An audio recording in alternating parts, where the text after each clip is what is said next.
Sometimes we feel we must do all things by ourselves, that to ask for help shows we are weak. But did you ever think this refusal might be the big block to your dreams?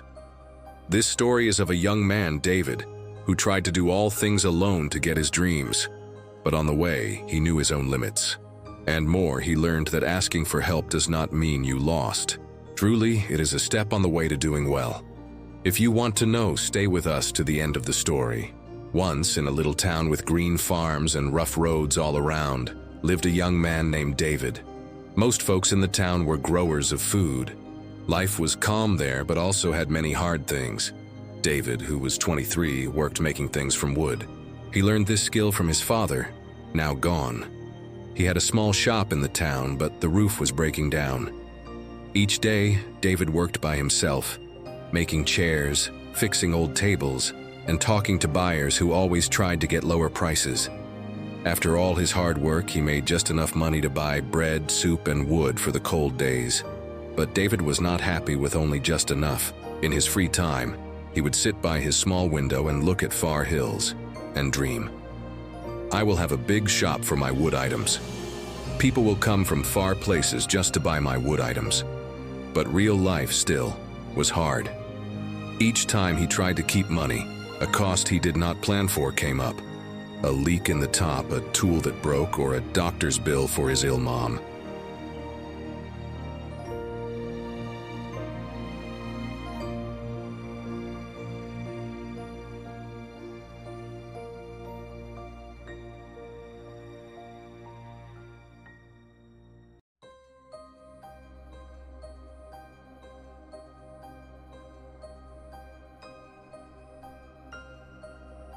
It was the largest work David ever got, and the money was good too. But when he was partway done, problems began. On the third day, David had no more wood. He went to the man who sold wood nearby, but because of winter needs, prices were 2 times more. He could buy only half the wood he must have. David thought, I cannot ask Mr. Aziz for more cash. He tried to get money from a man called Wed, but Wed just laughed and said no to him. David asked himself, should I just sell my shop? Is running after this dream just silly?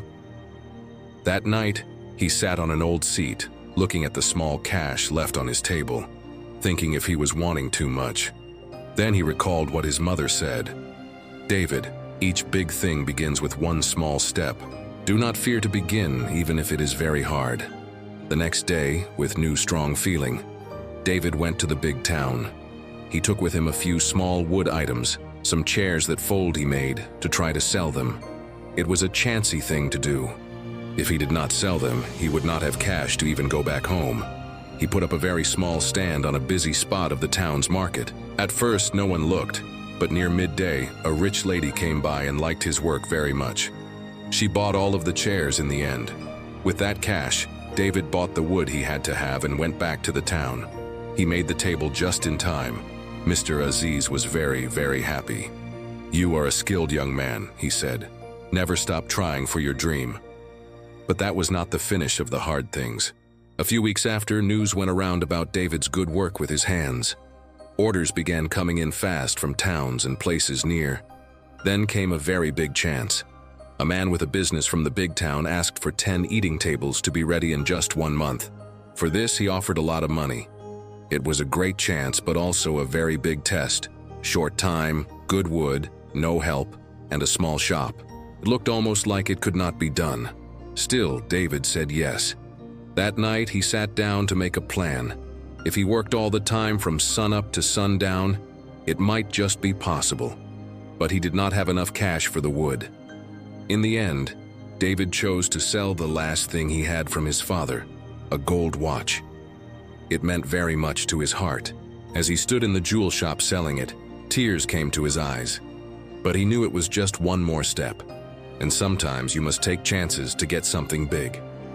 With the cash, he bought the best wood and worked day and night. He often missed food and hardly slept. His hands had cuts, his head hurt, but he did not stop. Town folks said, David, take a rest. You will get sick.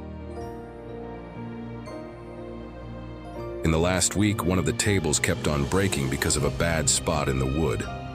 That is when his mom came into the shop and saw David sitting with his head low. She said in a soft voice, "Son, take a rest.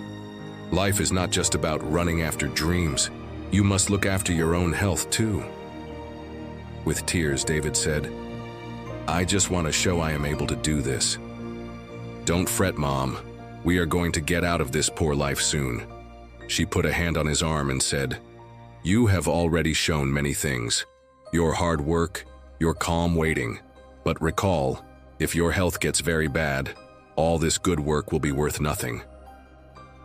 David sat with no words. Then he said low, "You are right, Mom, but I must finish this work. If I do, it will take me so much nearer to my dream. People will know who I am and I will get a very good name." She gave a smile and said, "I know how much your dream is to you, but let me say a thing. If you try to hold all the load yourself, you will make yourself too tired. Life is not for living all by yourself. Asking for help is not being weak. It is smart. If you just ask your friends or folks nearby for a bit of help, they will not say no. In fact, they will be happy to help you and be with you." Those words touched David very much. The next day, for the very first time, David asked the town folks for help, and they all offered to help. Working as one, they finished the job. The rich man from the business was truly happy and paid him just as he said he would. With that cash, David made his shop bigger, bought new tools, and even got a few young men from the town to work with him. But the best thing he learned was that getting your dream needs more than only working hard. Sometimes it needs you to ask for help, and that is how you find a good way in life. Did you like the story? Tell us what you think in the place for notes. If you wish to hear more good stories like this one, be sure to join us. Thanks for looking, and we will see you in the next one.